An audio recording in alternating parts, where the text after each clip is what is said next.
You want us to pay how much? Admiral Tessa Jackson leaned forward, her weathered face contorted into what diplomatic advisors called her about-to-murder-someone expression. The Galactic Council representative, a gelatinous mass of translucent purple goo contained within an environmental suit that resembled a fancy trash can, wobbled slightly. The wobble was the Murixilpalex equivalent of an indignant huff. The protection fee is non-negotiable, human. It burbled through its translator. 50 trillion galactic credits, annually. Your species has been utilizing Council-controlled space lanes without proper authorization for nearly 3 Earth decades. The accumulated penalties alone would bankrupt your entire economy. Captain Lee snorted beside Jackson. That's convenient. We didn't even know you existed until last Tuesday, but somehow we've been accumulating fines since the 2080s? The Murixilpalex representative, who had introduced himself as Grand Executor Blex TPTZs, but whom Jackson had mentally renamed Purple Bastard, rippled dismissively. Ignorance of galactic law is not a valid defense. The beacon warning of the toll requirements has been broadcasting at the edge of your solar system since before your species discovered fire. Jackson exchanged glances with the other 4 members of humanity's hastily assembled First Contact team. Dr. Kwan, their xenobiologist, was furiously taking notes. General Thompson looked like he was calculating missile trajectories in his head. Ambassador Joe maintained a perfect poker face.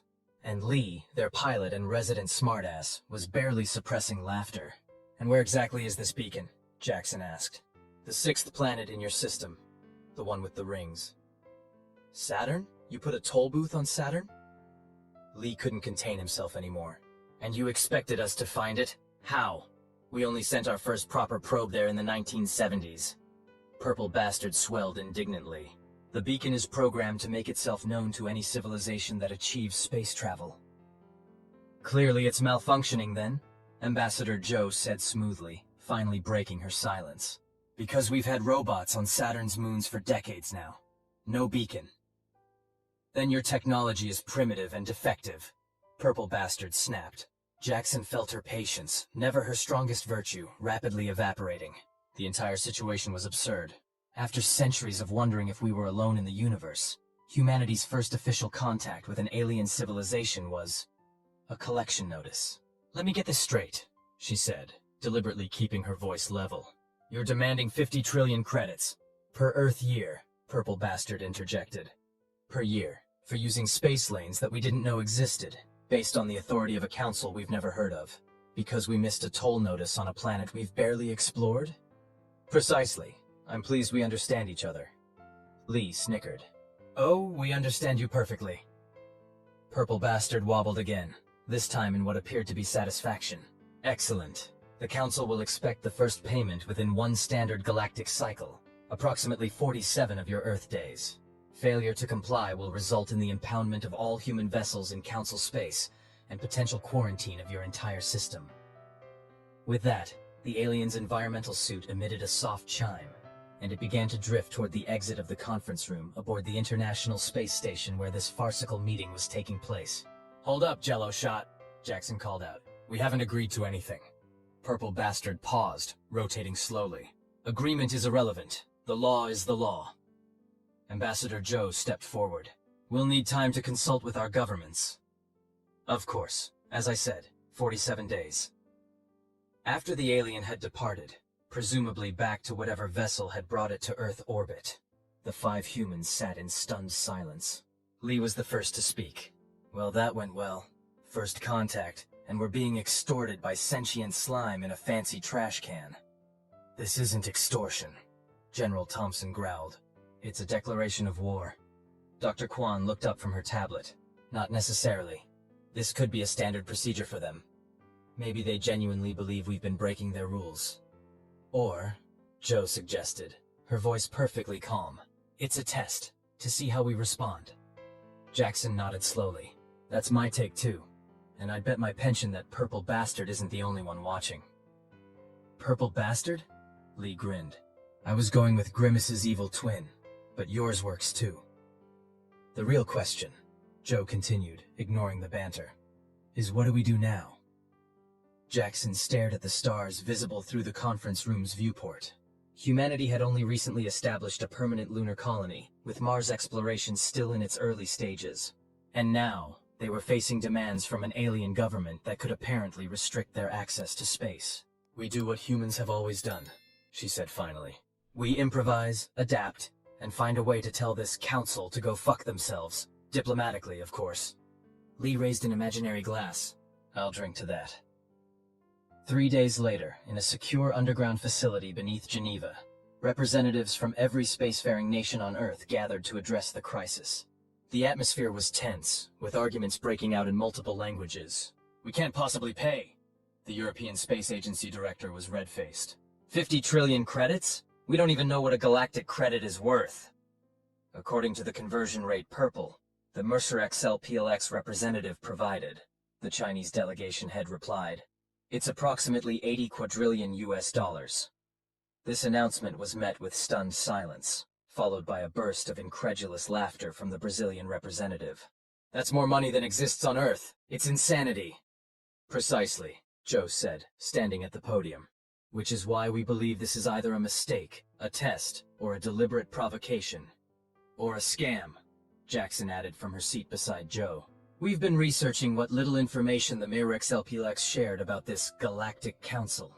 It's suspiciously vague. No membership roster, no charter, no publicly available laws or regulations." "You think we're being conned by aliens?" someone called out. Jackson shrugged. "Wouldn't be the strangest thing that's happened this week." Dr. Kwan stepped up to the podium. "We've been analyzing the Nemstrax LPLX's communication patterns. There are inconsistencies that suggest deception, though it's difficult to be certain with an alien psychology." "So what do we do?" The NASA administrator looked grim. "If they can enforce this quarantine, they're threatening. Then humanity is effectively imprisoned in our own solar system," Thompson finished. "Which we cannot allow." "We have 44 days left to respond," Joe reminded them. "I suggest we use them wisely." The next 6 weeks were the busiest of Jackson's life. While world leaders debated and diplomats prepared, the military and scientific communities were working around the clock on more practical responses. On day 46, exactly 1 day before the deadline, humanity delivered its answer. Jackson stood on the bridge of the USS Defiant, Earth's newest and most advanced spacecraft. Officially classified as a deep space research vessel, it had been hastily modified with experimental technology that, until 3 days ago, hadn't existed outside of theoretical physics labs. "Status report," she ordered, watching as the Earth shrank behind them. The Defiant had already broken all human speed records, crossing the lunar orbit in minutes rather than days. "All systems nominal, Admiral," her XO reported. "Quantum displacement drive operating within expected parameters. We'll reach the rendezvous coordinates in approximately 17 minutes. Lee grinned from the pilot's seat. "Not bad for tech we invented last weekend, huh?" The truth was, humanity had been working on theoretical faster-than-light propulsion for decades. The Mr. XLPLX's arrival had simply provided the missing piece of the puzzle: observation of an actual working FTL system. Dr. Kwan's team had recorded everything about the alien vessel, and Earth's best minds had reverse-engineered the basics in record time. It wasn't pretty, and it wasn't perfect, but it worked. And more importantly, it sent a message. Humans don't take kindly to threats. "Approaching coordinates," Lee announced as the ship decelerated. "And look who's waiting for us." On the view screen, a massive vessel shaped like an elongated diamond hung against the blackness of space. It dwarfed the Defiant by at least a factor of 20. "The Council vessel is hailing us," Communications Officer Park announced. "On screen," Jackson ordered, straightening her uniform. Purple Bastard appeared on the display, his gelatinous form quivering with what Jackson had learned was surprise. "Human vessels are not authorized for faster-than-light travel," he burbled immediately. "This is a serious violation of—" "Good morning to you too," Jackson interrupted. "Or whatever time of day it is for you. Hard to tell when you're basically sentient jello."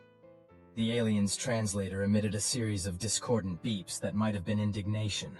"Have you brought the first payment installment?" "About that," Jackson smiled.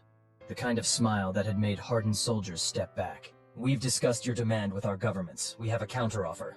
"There is no negotiation possible. The fee is 0, Jackson stated flatly. "We'll pay exactly 0 credits." The alien's translucent body darkened several shades of purple.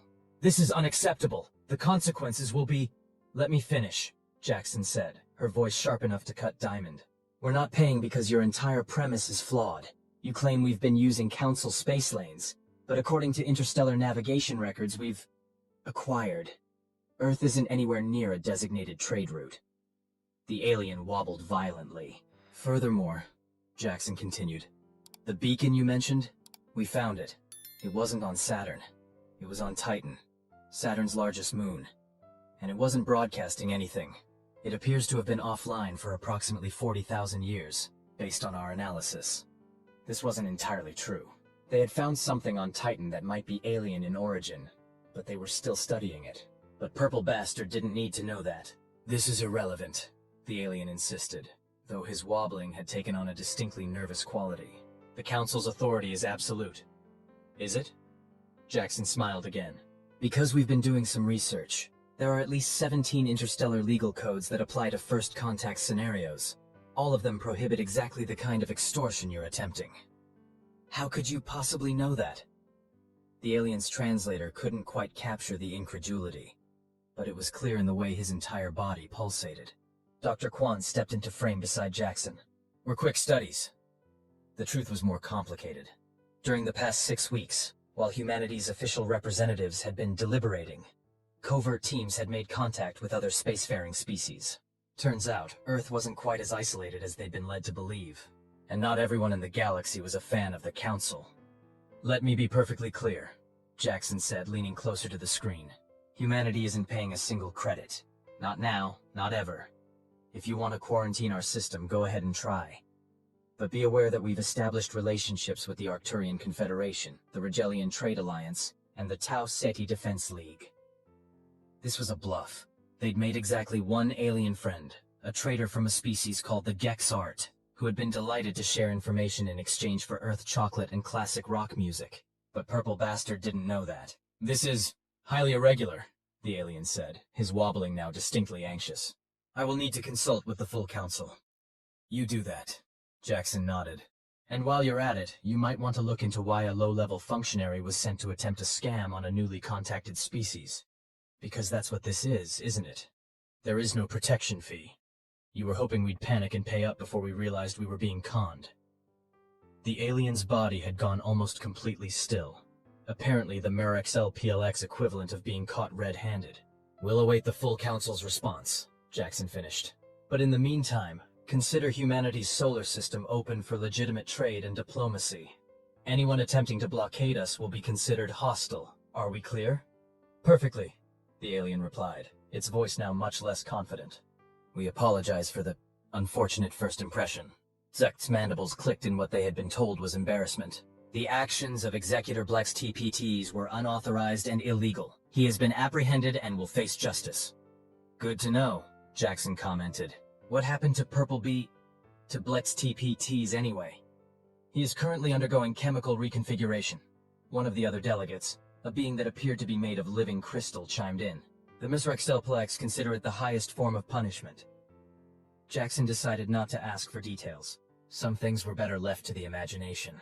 We have come to formally invite Earth to join the Galactic Council as a probationary member, Zekt continued. Your species has demonstrated remarkable adaptability. The way the alien emphasized that last word made it clear that adaptability was a polite euphemism for something else, possibly terrifying unpredictability. We're honored, Joe replied. But before we accept, we'd like to understand exactly what council membership entails, including any fees or obligations. Zek's compound eyes flickered with what might have been amusement. A reasonable precaution, I assure you. Legitimate council membership involves no protection fees. There is an annual administrative contribution based on economic output, but for a developing world like Earth, it would be minimal. And the benefits? Jackson asked. Access to council technology, trade routes, diplomatic protection, cultural exchange. There are many, Zekta replied. But perhaps the most immediate benefit is that council members agree not to annihilate each other. There was an uncomfortable silence. Is that a common occurrence? Joe asked carefully. The crystalline delegate chimed again. More common than we would prefer. The galaxy can be contentious. Jackson and Joe exchanged glances. This was exactly the kind of information they needed. We appreciate your candor, Joe said. Earth will consider your invitation carefully. In the meantime, we would welcome establishing formal diplomatic relations and preliminary trade agreements. Agreed. Zekt's mandibles clicked in approval. We look forward to learning more about humanity. Your species has generated considerable interest among council members.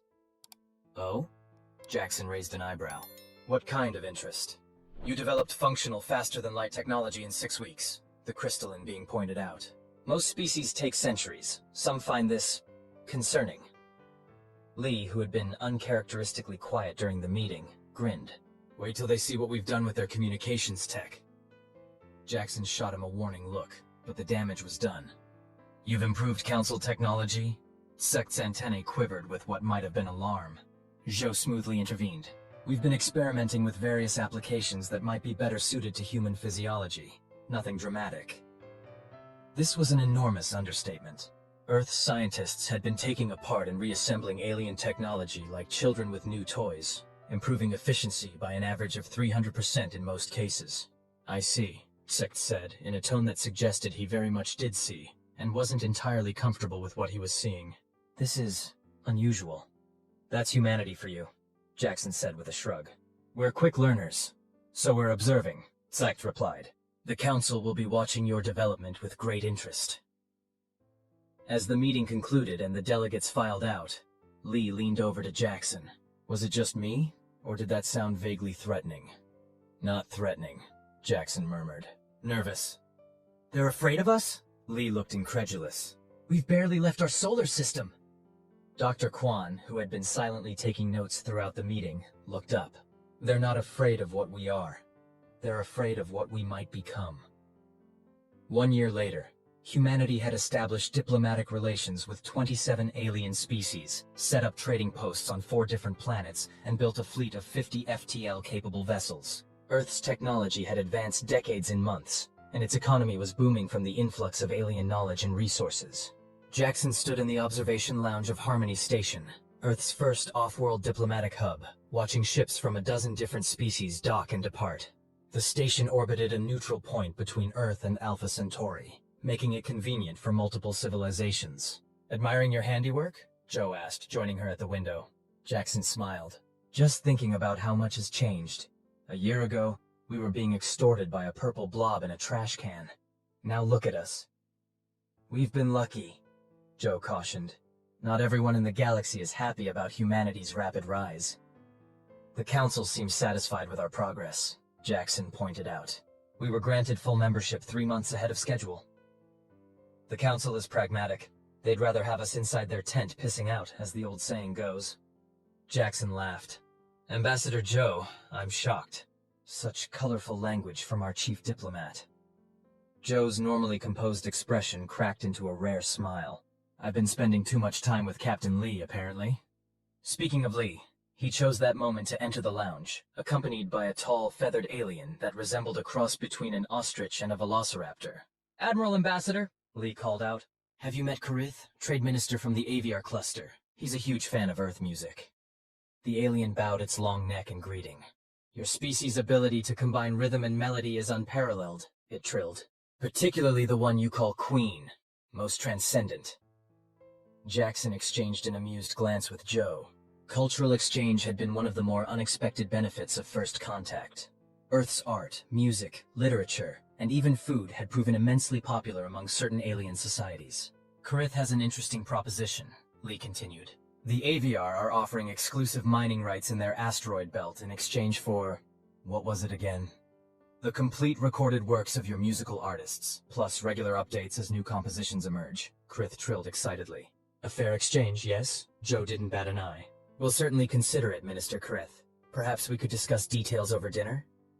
As Joe led the enthusiastic alien away, Lee sidled up to Jackson. Can you believe it? They're willing to trade valuable mineral rights for our Spotify catalog. Different species, different values. Jackson shrugged. They find our music as exotic as we find their technology. Speaking of technology, Lee lowered his voice. Thompson wanted me to tell you, the prototype is ready. Jackson's expression turned serious. Already?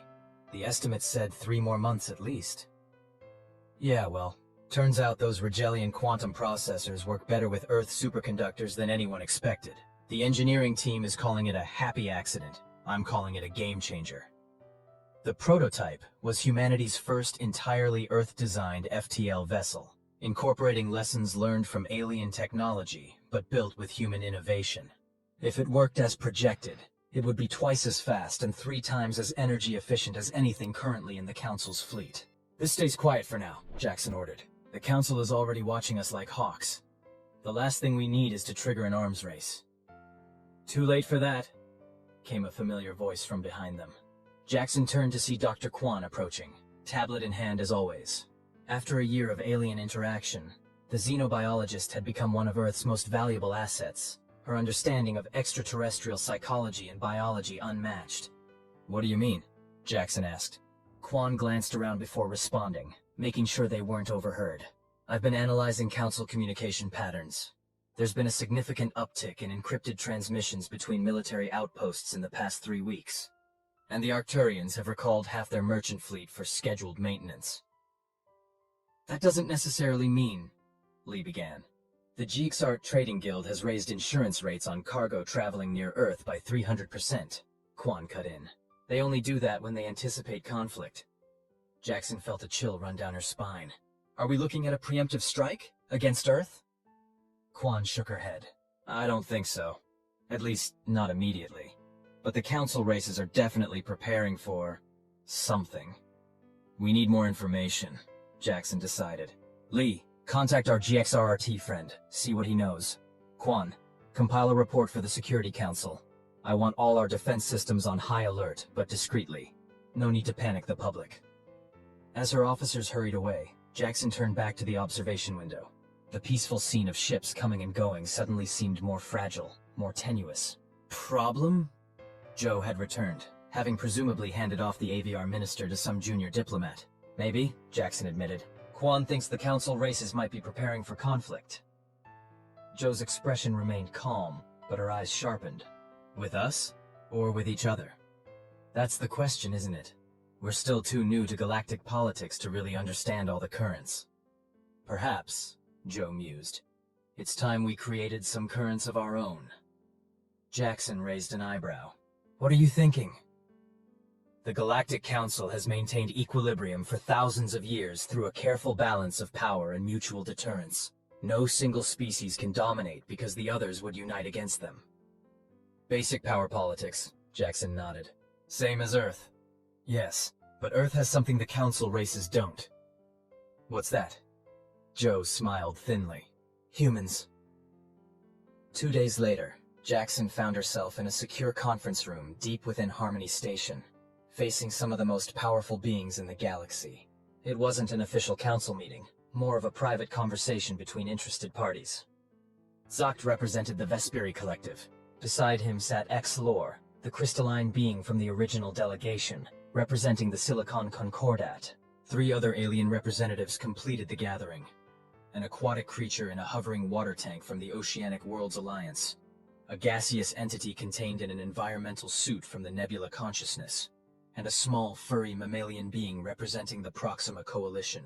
We appreciate your willingness to meet discreetly, Admiral Jackson. Zecht began, mandibles clicking softly. What you're about to hear is not official council policy. I understand, Jackson nodded. This is off the record, X-Lor chimed, the translator rendering its crystalline resonances into speech. We have become concerned about certain factions within the council, particularly the Tauran Imperium. Jackson kept her expression neutral. The Taurans were one of the oldest and most powerful civilizations in the known galaxy, though Earth had yet to establish direct diplomatic relations with them. What about them? She asked. They are expanding aggressively into previously neutral systems, the aquatic delegate burbled through its translator. Resource acquisition beyond their needs, fleet movements without explanation. The classic signs of preparation for large-scale conflict, the gaseous entity added, its voice rendered as a whispery hiss. And you're telling me this because... Jackson let the question hang. Zocht's compound eyes flickered. Humanity has demonstrated remarkable technological growth and adaptability. You have also maintained neutrality in long-standing council disputes. You want an alliance, Jackson stated flatly. Earth's support if the Taurans make a move. Not precisely, the small furry delegate squeaked. We seek a deterrent. The knowledge that humanity would not align with the Taurans might be enough to prevent conflict. Jackson leaned back, considering. This was exactly the kind of complex interstellar politics they'd been trying to avoid. Earth was still too vulnerable, too new to the galactic stage to be taking sides in conflicts between ancient civilizations. But neutrality might not be an option much longer. "What do the Taurans want?" she asked finally. The delegates exchanged glances. "Dominance," Exilor chimed eventually. "The Tauran philosophy rejects the cooperative model of the Council. They believe in natural hierarchies, with themselves at the apex. They've been contained for millennia by the balance of power," Sect added. "But something has changed. Their recent activities suggest they believe they have found an advantage." "A new weapon?" Jackson asked, immediately thinking of Earth's own prototype. "Unknown," the aquatic delegate burbled. "But their confidence is concerning." Jackson thought carefully before responding. Earth couldn't afford to be drawn into an interstellar conflict, but it also couldn't afford to be caught unprepared if one erupted. "I appreciate the information," she said finally, "but Earth isn't in a position to make formal commitments in a potential conflict. Our primary concern must be the safety of our own system." The delegate's body language, varied as it was across species, suggested disappointment but not surprise. "However," Jackson continued, "Earth has no interest in seeing the balance of power destabilized. We would be willing to participate in joint defensive exercises, purely as a precaution, of course." This was a calculated offer. It would allow Earth to gauge the military capabilities of potential allies without committing to an actual alliance. "Acceptable," Zucht clicked, antennae quivering with what might have been relief. "We will arrange a suitable scenario." As the meeting concluded and the delegates filed out, Jackson remained seated, turning over this new information. If a galactic conflict was brewing, Earth needed to be prepared. But they also needed more information about the Taurans, about these potential allies, about everything. She activated her secure comm. "Lee, I need you to accelerate the prototype testing and find me everything we have on the Tauran Imperium." The Tauran embassy on Harmony Station was notably austere compared to the other diplomatic quarters. While most species decorated their spaces with art, plants, or cultural artifacts, the Taurans preferred stark minimalism, bare walls, functional furniture, and lighting that seemed deliberately set to uncomfortable levels. Zhu sat perfectly straight, maintaining her diplomatic composure despite the chair that seemed designed to induce discomfort. Across from her, the Tauran ambassador loomed, a tall, gray-skinned humanoid with features that seemed chiseled from stone. "Ambassador Nekrath," Zhou began, "thank you for agreeing to meet." "Time is valuable, human," the Tauran replied, voice like gravel. "State your purpose." Zhou had dealt with difficult diplomatic counterparts throughout her career, but the Tauran's elevated rudeness to an art form. Still, she maintained her professional demeanor. "Earth is concerned about increasing tensions within the Council. As a neutral party, we wish to understand all perspectives." Nekrath's pupilless eyes narrowed. "There is only one relevant perspective. The weak fear strength. It is the natural order." "And the Tauran Imperium represents strength?" Zhou asked mildly. "We represent inevitability," Nekrath stated. "For 10,000 years, the Council has maintained a false equilibrium, preventing natural selection from determining the superior civilization. This artificial constraint approaches its end." Zhou carefully kept her expression neutral. The Tauran wasn't even bothering to deny their expansionist intentions. "Conflict between advanced civilizations rarely benefits anyone," she pointed out. "Surely cooperation has proven its value over competition?" Nekrath made a sound that might have been a laugh, though it contained no humor. "A philosophy of prey species. The strong do not cooperate with the weak. They dominate or eliminate them." "And where does humanity fit in this worldview?" Zhou asked directly. "Are we strong or weak?" For the first time, the Tauran's expression shifted slightly, a subtle tensing around the eyes. "Humanity is undetermined. Your rapid technological advancement suggests potential strength. Your diplomatic overtures suggest weakness. The outcome remains to be seen." "I see," Zhou nodded. "And if humanity chose to align with those civilizations opposing Tauran expansion, then you would share their fate," Nekrath said flatly. "But I do not believe you will. Your species is pragmatic. Self-preservation will guide you to the correct choice when the time comes." Zhou stood, recognizing that the meeting had reached its useful conclusion. "Thank you for your candor, Ambassador. Earth will consider all options carefully." "Do so quickly, human," Nekrath replied. "Events move forward with or without your decision." As Zhou left the Tauran embassy, A chill ran down her spine. There had been no attempt at diplomatic niceties, no pretense of peaceful intentions. The Taurons were openly preparing for conflict, and they seemed utterly confident in their success, which meant they either had overwhelming force or a secret weapon. Neither boded well for galactic stability. They basically admitted they're planning to start a war. Joe reported to the emergency meeting of Earth's Security Council later that day. No pretense, no diplomatic doublespeak, just the strong will dominate the weak. Jackson frowned. That level of confidence is concerning.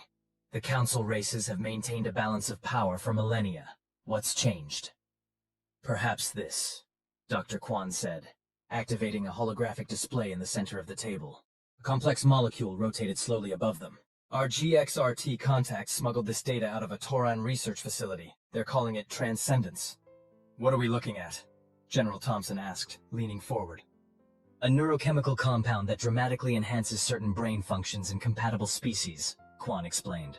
According to the limited data we have, it increases processing speed, memory retention, and pattern recognition by a factor of 10. A superintelligence drug? Lee whistled.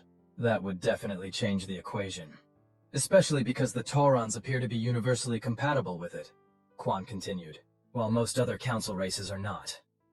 So they're creating an army of superintelligent soldiers, Thompson growled. Perfect. Not just soldiers, Kwan corrected. Scientists, strategists, engineers, they're elevating their entire civilization. The military applications are just the most immediate concern. Jackson tapped her fingers on the table thoughtfully. What about humans? Are we compatible? Kwan hesitated. Based on preliminary analysis, yes.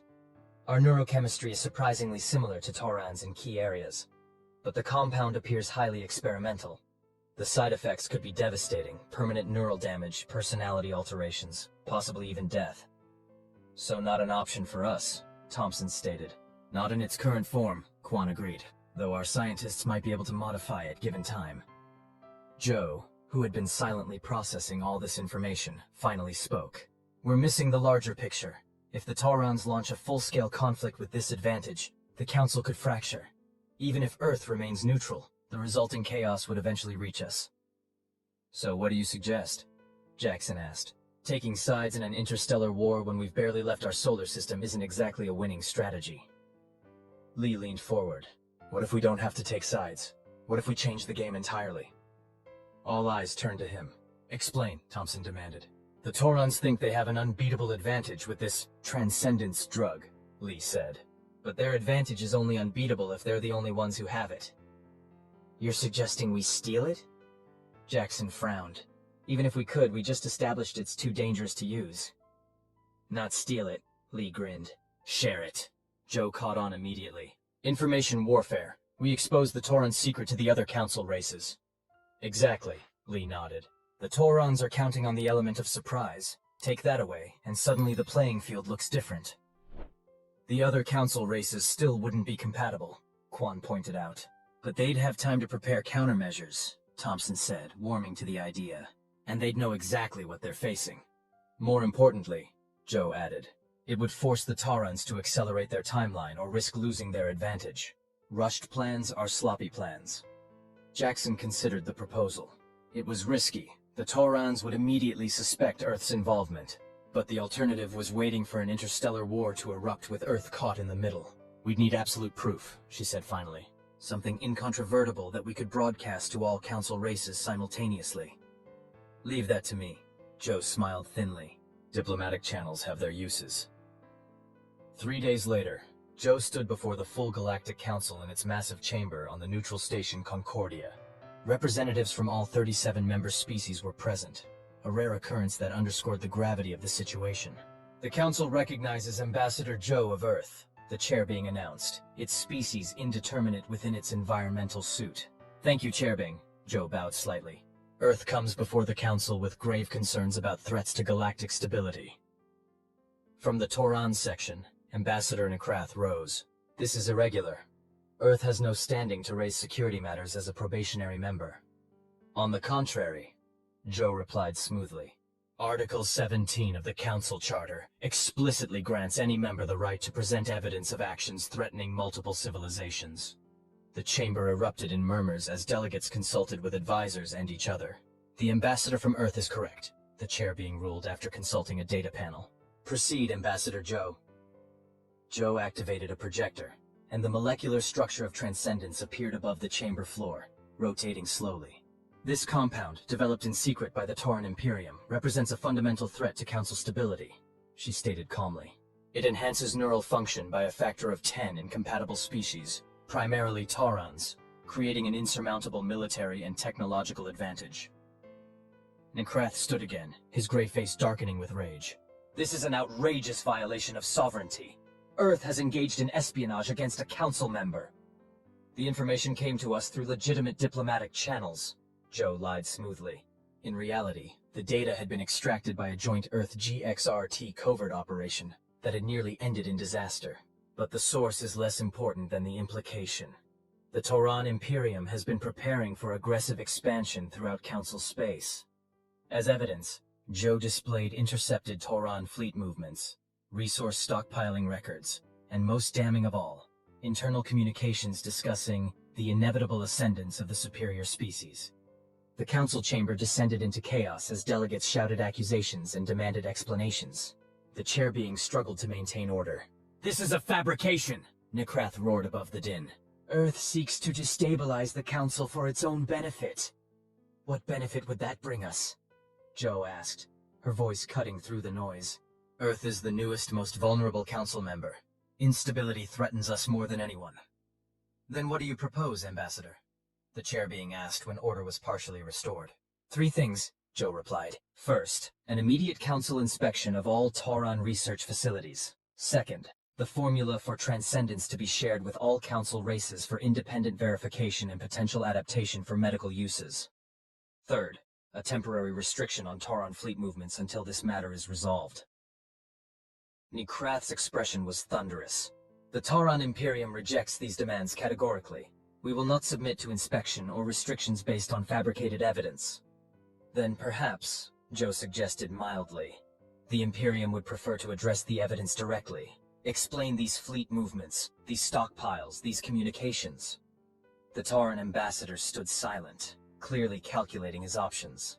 If I may, Zukt of the Vesperi rose, compound eyes flickering.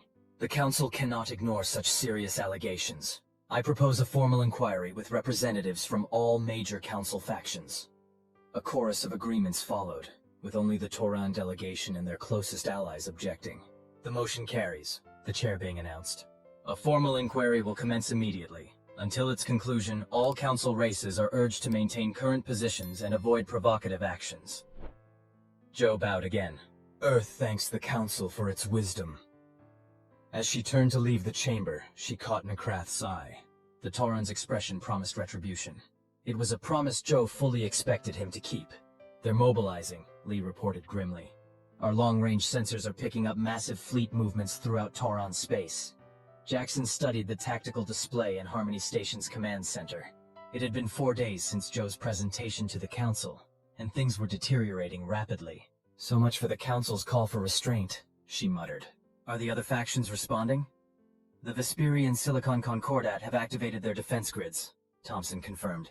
The Oceanic Alliance is recalling their ships. Everyone's preparing for the worst. And Earth? Jackson asked. Home defense grid is at full capacity, Thompson replied. The lunar colonies have been placed on alert, and Mars Outpost is implementing contingency protocols. We've recalled all deep space vessels except for the ones we can't reach in time. What about diplomatic channels? Jackson turned to Joe, who looked exhausted after days of non-stop negotiations. Deadlocked, she sighed. The Council is split between those demanding Tauran compliance and those urging caution. Meanwhile, the inquiry team hasn't even been able to enter Tauran space. They're being blocked at every border checkpoint. So we're looking at war, Jackson stated flatly. Not necessarily, Dr. Kwan interjected. She had been quietly working at a console in the corner. There may be another option. All eyes turned to her. I've been analyzing the transcendence formula, she explained, bringing up a molecular model on the main display. It's brilliant work, but fundamentally flawed. Flawed how? Thompson demanded. The neural enhancement is temporary, Kwan explained. And each subsequent dose becomes less effective while producing more severe side effects. Long-term use would be catastrophic. Permanent cognitive degradation, psychosis, eventually death.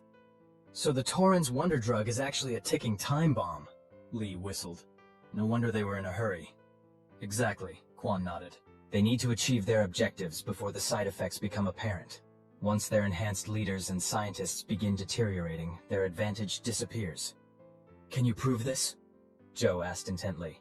Absolutely, Quan nodded. The molecular degradation pathway is clear once you know what to look for. Any competent xenobiochemist would reach the same conclusion. Joe turned to Jackson. This changes everything. If we can demonstrate that transcendence is self-defeating, the Taurans lose their primary justification for immediate action. Can we get this information to the Council quickly enough? Jackson asked. Better, Joe smiled grimly. We broadcast it directly to every Council race simultaneously. No diplomatic filters, no political considerations, just the raw scientific data. The Taurans will be furious, Thompson warned. They're already furious, Lee pointed out. How much worse could it get? Jackson made her decision. Do it. Quan, prepare the clearest possible presentation of your findings. Joe, arrange the broadcast. I want this information in every corner of Council space within 12 hours. As her team dispersed to their tasks, Jackson turned to the tactical display again. The Tauran fleets were moving with clear purpose, positioning for maximum strategic advantage. They were committed to their course. The question was whether scientific truth would be enough to stop them. The broadcast went out exactly as planned, reaching every Council world and outpost simultaneously. Quan's presentation was masterful, clear, concise, and irrefutable. The Transcendence formula was fatally flawed, and any civilization relying on it was dooming itself to collapse. The response was immediate and overwhelming. Council chambers erupted in debate. Scientific communities across a dozen worlds confirmed Quan's analysis. The Tauran leadership found itself facing not just external opposition, but internal dissent, as their own scientists verified the findings. 48 hours after the broadcast, the Tauran advance halted. 12 hours after that, their fleets began withdrawing to defensive positions. And 72 hours after the broadcast, Ambassador Nekrath requested a private meeting with Ambassador Joe on Harmony Station. Security was tight. Every corridor leading to the meeting room was guarded by both human and allied species security personnel. Jackson insisted on being present, along with a small security detail. Nekrath arrived alone. His towering gray form somehow diminished since their last encounter. Ambassador Joe, he began without preamble. The Tauran Imperium wishes to clarify its position regarding recent events. Joe maintained perfect diplomatic composure. We welcome any clarification, Ambassador. The deployment of Tauran forces was a scheduled military exercise, Nekrath stated, the lie transparent to everyone present. It has been successfully concluded. I'm pleased to hear it, Joe replied, not challenging the obvious fiction. Exercise or not, the movement of such significant forces naturally caused concern. Nekrath's pupilless eyes narrowed slightly. As for the compound your scientist analyzed, it was an experimental medical treatment, not a military application. The research has been discontinued due to unforeseen complications. Science is full of unexpected outcomes, Joe agreed mildly. Perhaps in the spirit of Council cooperation, joint research might yield better results in the future. The Tauran's expression hardened briefly before smoothing into diplomatic neutrality. Perhaps. The Imperium will consider all options for future scientific endeavors. What went unspoken was clear. The Taurans had been caught, exposed, and forced to retreat. But they were far from defeated. They were merely recalculating. In the meantime, Nekrath continued, the Imperium proposes a bilateral non-aggression pact with Earth, as a gesture of goodwill. Jackson and Joe exchanged glances. This was unexpected. The Taurans weren't known for extending olive branches. Earth would certainly consider such a proposal, Joe said carefully. Though as a Council member, we are already bound by mutual defense agreements. This would be more specific, Nekrath replied. A recognition of Earth's unique position within galactic politics. Ah, Jackson thought. Now it made sense. The Taurans had recognized humanity's potential as a wild card. Better to neutralize them through diplomacy than risk them aligning firmly with the opposition. We'll bring your proposal to our government, Joe assured him, and respond through appropriate channels. As Nekrath departed, Jackson turned to Joe. That was interesting? Very, Joe agreed.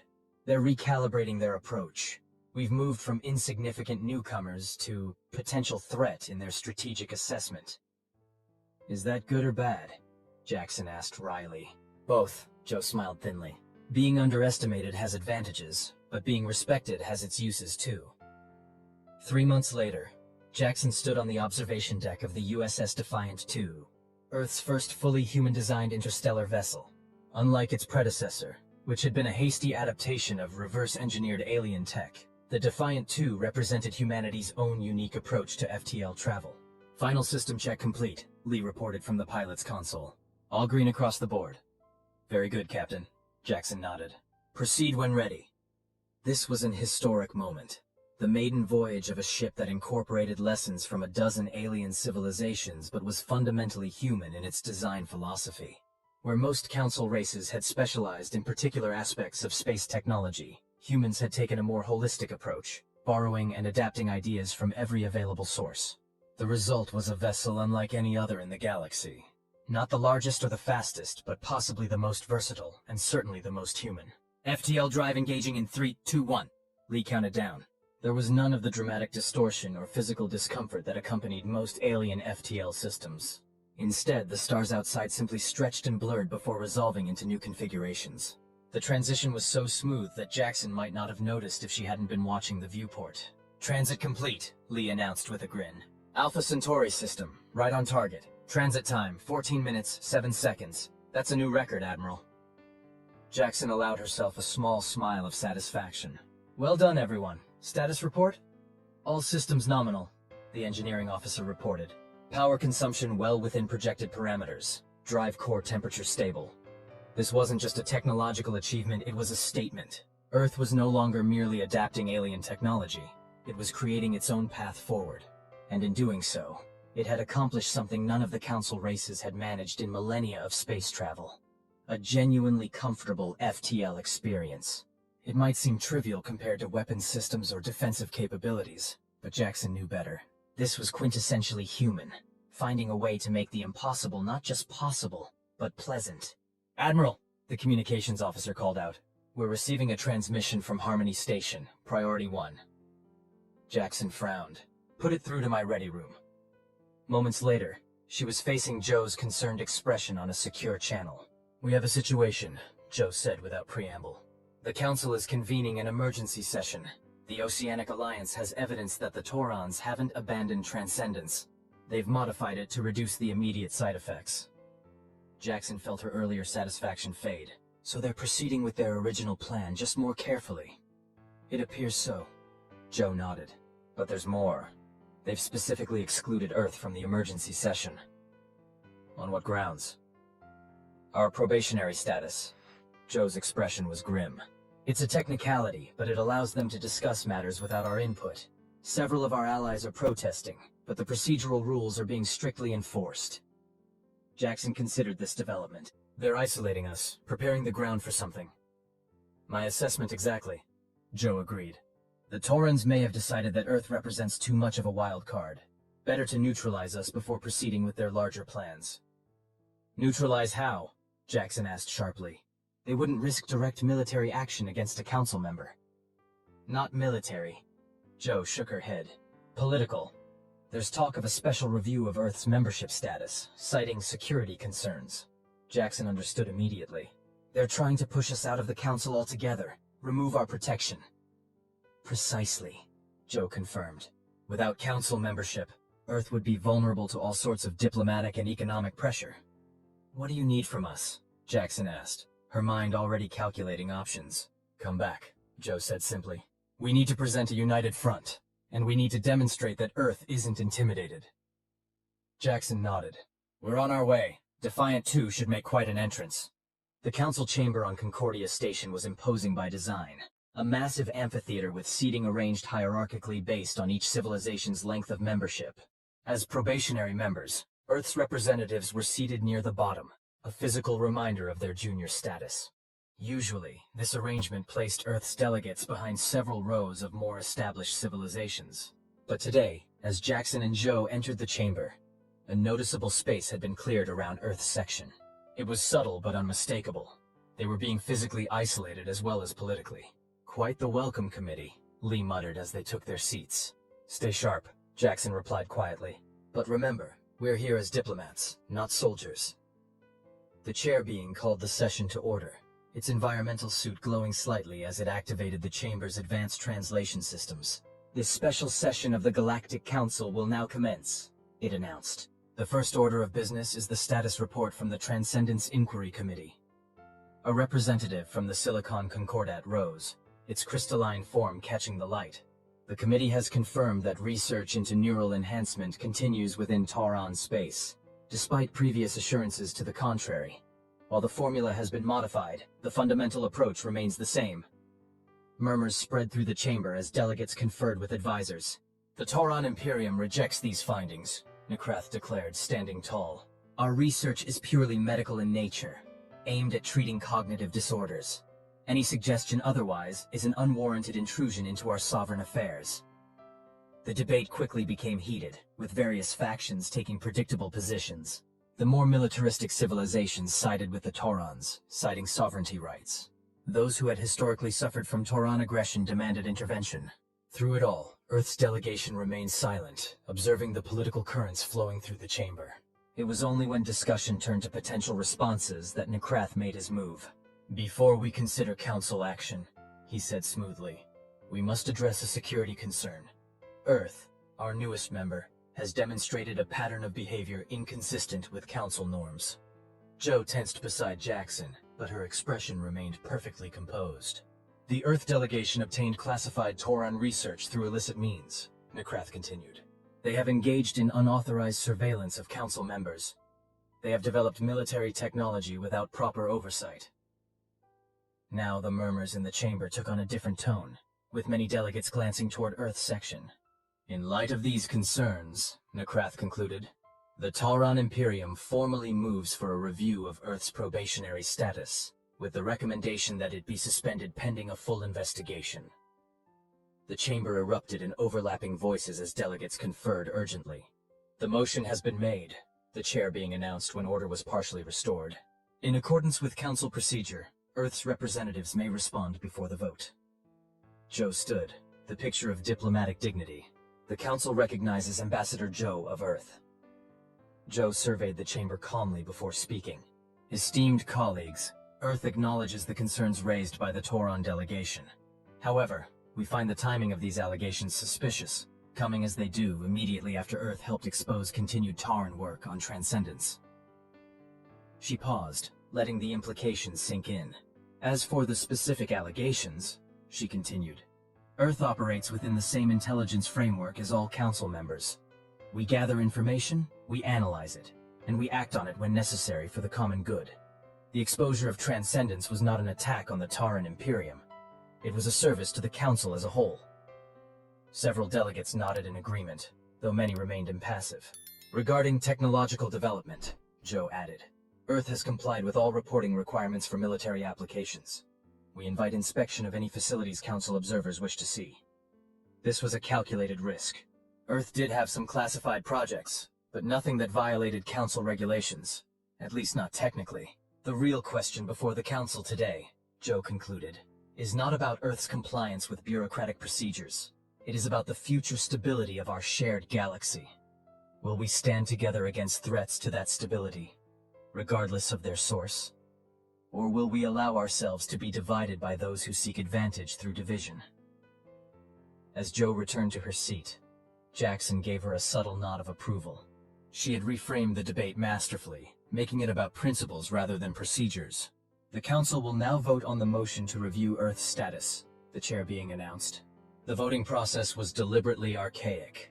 Physical tokens placed in a central receptacle, representing the original founding race's method of decision-making. Each delegation approached in order of seniority, placing their token to indicate their position. Jackson watched tensely as the votes accumulated. The Taurons and their closest allies voted for review, as expected. Several neutral civilizations abstained. But to Jackson's relief, Earth's recent allies, the Vesperi, the Silicon Concordat, and others, voted against. When the final tally was announced, the motion had failed by a narrow margin. Earth would retain its probationary membership status. Nekrath's expression was unreadable as the chair being concluded the session, but the rigid set of his shoulders spoke volumes. This setback would not deter the Taurons, it would only drive them to more subtle methods. As they departed the chamber, Lee leaned close to Jackson. That was too close for comfort. "It's only the beginning," Jackson replied quietly. The Taurons won't give up that easily, and next time they'll be better prepared. So will we, Joe said with quiet confidence. Earth has survived its first real test of galactic politics. We've shown that we can't be easily isolated or intimidated. And we've made some genuine allies, Jackson acknowledged, though I suspect they supported us more out of self-interest than affection. In galactic politics, Joe smiled faintly. Those are often the strongest alliances. 6 months later, Jackson stood in the newly completed Galactic Affairs Center in Geneva, watching rain streak the massive windows overlooking Lake Geneva.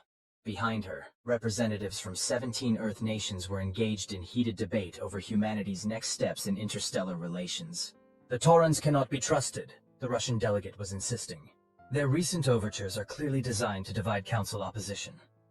Yet we cannot reject diplomatic engagement outright, the Brazilian representative countered, especially when they're offering preferential trade terms. The debate had been ongoing for hours, with little progress toward consensus. Earth's complex internal politics were proving almost as challenging as galactic diplomacy. Admiral Jackson, the Chinese delegate called out, you've been uncharacteristically quiet. What is your assessment? Jackson turned from the window, considering her response carefully. As head of Earth's interstellar defense force, her opinion carried significant weight, but she was wary of appearing to dictate policy. The Tauron diplomatic offensive is consistent with their overall strategy, she said finally. When direct confrontation failed, they shifted to more subtle methods. These trade offers, technology sharing proposals, cultural exchange programs, they're all designed to create dependencies and divisions.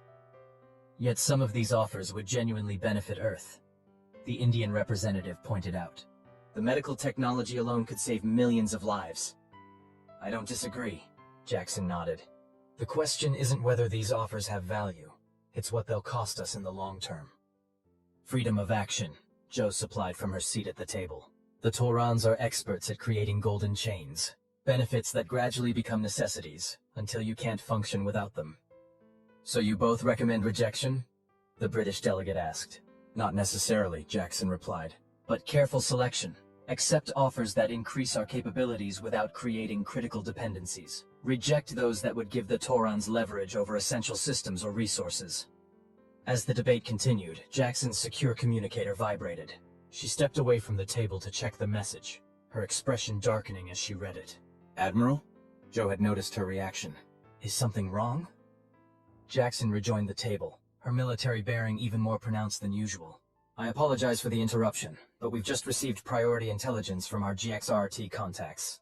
The Tauron fleet is mobilizing again, not just their regular forces, but their reserve units as well. The room fell silent as the implications sank in. Could it be another exercise? Someone asked hopefully. Unlikely, Jackson shook her head. The pattern is different this time. More dispersed, less obvious. They're trying to disguise the scale of the mobilization. Target? The American delegate asked bluntly. Unknown, Jackson admitted. But our analysts believe they're positioning for multiple potential objectives rather than a single target. It's consistent with preparation for a major coordinated operation. The Council must be informed immediately, Joe declared. This violates at least 3 provisions of the recent security accords. Our allies are already aware, Jackson confirmed. They're monitoring the situation closely. And Earth's defenses? The Russian delegate demanded. On high alert, Jackson assured them. But if the Taurons are planning what we think they are, this won't be a direct military confrontation. It will be a series of rapid, decisive actions against vulnerable targets across Council space, creating facts on the ground before an organized response can be mounted.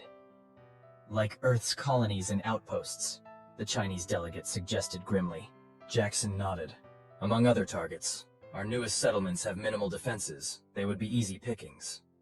Then we must recall our colonists, the Brazilian representative insisted. That would play directly into the Taurons' hands, Joe countered. It would signal weakness and retreat, exactly what they want. So what do you propose? The question came from multiple delegates simultaneously. Jackson and Joe exchanged glances, a plan they had discussed privately now requiring public articulation. A dual approach, Jackson began. Diplomatically, Earth formally requests emergency council intervention, citing specific intelligence of Tauran treaty violations. This forces other civilizations to take positions. Neutrality becomes harder to maintain. Meanwhile, Joe continued, we accelerate deployment of our new defensive systems to all Earth outposts and colonies. Not just the military installations. Everything. The expense would be astronomical, the British delegate objected. Less expensive than losing those colonies, Jackson replied flatly. But there's a third component as well. She activated the room's holographic display, showing a complex diagram of overlapping spheres representing various civilizations' territories. The Taurons are expecting council paralysis, she explained. They believe the bureaucratic process will delay any meaningful response until they've achieved their objectives. So we change the equation. With a gesture, she highlighted several key points on the display. Neutral systems positioned strategically between major power blocks. We've been developing a joint rapid response force with our closest allies, she revealed. Small mobile units capable of reaching these critical junctures within hours of a Tauron move. Not enough to stop them, but enough to ensure that any aggression would immediately involve multiple council races. Tripwires. The Russian delegate nodded approvingly, ensuring that isolated aggression becomes impossible. Exactly, Jackson confirmed. The Taurons want to pick off vulnerable targets one by one. We make that strategy unworkable. The room burst into overlapping conversations as delegates debated the proposal. It was risky. Placing human forces in potential conflict zones could be seen as provocative. But the alternative was waiting passively for the Taurons to make their move. After hours of debate, a consensus emerged. Earth would pursue all three components of the strategy: diplomatic pressure, enhanced colonial defenses, and strategic positioning of rapid response forces. As the meeting concluded, Joe joined Jackson at the window. Outside, the rain had stopped, and late afternoon sunlight was breaking through the clouds. Do you think it will work? Joe asked quietly. Jackson considered the question. I think it gives us a fighting chance. The Taurons are counting on Council indecision and Earth's isolation. We're denying them both. And if they call our bluff? Joe pressed. If they move against our forces anyway? Jackson's expression hardened. Then they'll discover something important about humans. What's that? We don't bluff. 2 weeks later, the USS Defiant II hung in space at the edge of the Proxima Centauri system, its advanced stealth systems rendering it virtually invisible to conventional sensors. Jackson stood on the bridge, watching the tactical display as Tauron vessels moved into position around the system's outer planets. They're setting up a blockade pattern, Lee observed from the pilot's station. Classic encirclement, cutting off approach vectors. Status of Proxima colony? Jackson asked. Population 1017, the tactical officer reported. Minimal defenses, just a basic shield generator and a handful of security personnel. They're completely vulnerable. Jackson nodded grimly. Proxima Centauri was Earth's first extrasolar colony, established less than a year earlier. Its strategic value was minimal, but its symbolic importance was immense. Humanity's first permanent foothold among the stars. And the Taurons knew it. Communications? Any response from the Council yet? Jackson asked. Still deliberating, Admiral, came the frustrated reply. Emergency session is in its third day of procedural debates. Of course it is, Jackson muttered. The Council's bureaucratic paralysis was proceeding exactly as the Taurons had anticipated. Tauran vessels are launching smaller craft, the sensor officer announced. Troop transports most likely. ETA to Proxima Colony approximately 17 minutes. Jackson made her decision. Battle stations, prepare to break stealth. The bridge crew exchanged glances but moved with professional efficiency to comply. They had all known this moment might come. The moment when observation turned to intervention. Admiral, Lee said quietly. Once we reveal ourselves, there's no going back. The Taurons will consider it an act of war. They crossed that line when they moved against our colony, Jackson replied firmly. We're not starting anything. We're responding. She activated the ship-wide communication system. All hands, this is Admiral Jackson. In a few minutes, we will be engaging Tauran forces to defend Proxima Colony. You all know what's at stake here. Not just the lives of our colonists, but the future of humanity among the stars. She paused, choosing her next words carefully. We are outnumbered. The Taurons have brought a fleet to intimidate what they expected to be a defenseless colony. But they've made a critical error. They assumed that Earth would wait for Council permission to defend its own people. A resolute silence filled the bridge as the crew awaited her orders. We will not fire first, Jackson stated clearly. But we will position ourselves between those transports and our colony. We will make it clear that any attack on Proxima is an attack on Earth itself. And if the Taurons choose to pursue that course, We will respond with every capability at our disposal. Course plotted, Admiral, Lee reported. Ready on your command. Jackson took a deep breath. This was the moment that would define humanity's place in the galaxy, not as supplicants seeking permission, but as equals demanding respect. Execute, she ordered. Take us in. The Defiant 2's stealth systems deactivated, and the ship surged forward at full power, its advanced propulsion leaving a brilliant energy trail visible across the system. It was a deliberate show of force, announcing their presence in the most dramatic way possible. Positioning between Tauran transports and Proxima Colony, Lee reported, as he executed a perfect high-velocity insertion maneuver that placed the Defiant directly in the path of the oncoming vessels. Open a channel to the Tauran flagship, Jackson ordered. All frequencies, maximum broadcast power. I want everyone in this system to hear this. The communications officer complied, and Jackson stood tall as the channel opened. Attention Tauran vessels. This is Admiral Tessa Jackson of the Earth vessel Defiant 2. You are approaching an Earth colony in a manner consistent with hostile intent. You will halt your advance immediately, and withdraw your forces from the Proxima Centauri system. For several tense moments, there was no response.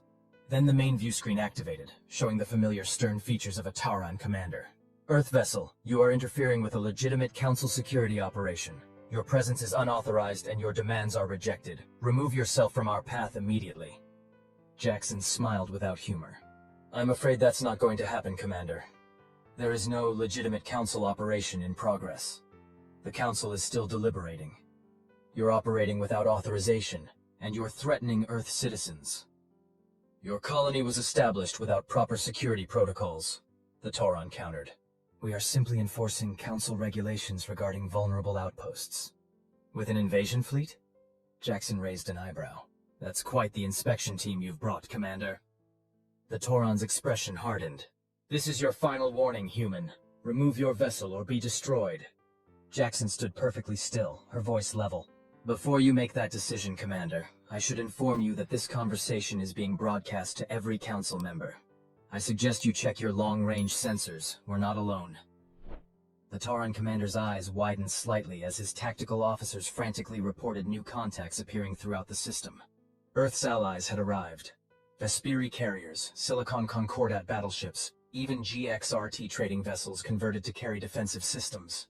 You see, Commander, Jackson continued, when Earth makes friends, we take it seriously, and it seems our friends feel the same way. A new voice joined the channel. Sect of the Vesperi. The Council has reached a decision, Commander.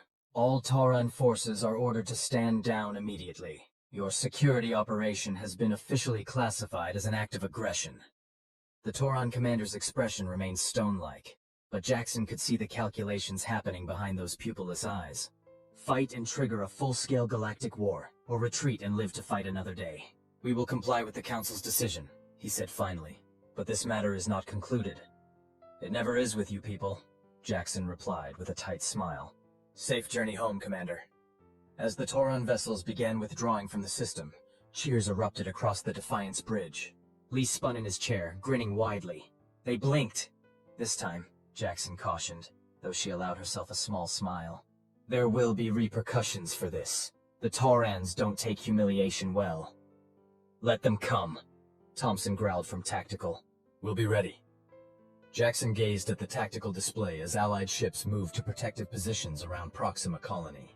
This was just one skirmish in what would likely be a long, complex dance of power politics, technological development, and occasional shows of force. The Taurans would regroup, adapt, and try again with a different approach. But something fundamental had changed today. Earth had proven itself not just technologically capable, but politically adept, able to build alliances, leverage diplomatic channels, and project military power when necessary. They had demonstrated that humans wouldn't be passive players in galactic affairs, waiting for permission to defend their interests. Admiral, the communications officer called out. Incoming transmission from Geneva. Priority 1. Put it through, Jackson ordered, expecting a reprimand for acting without explicit authorization.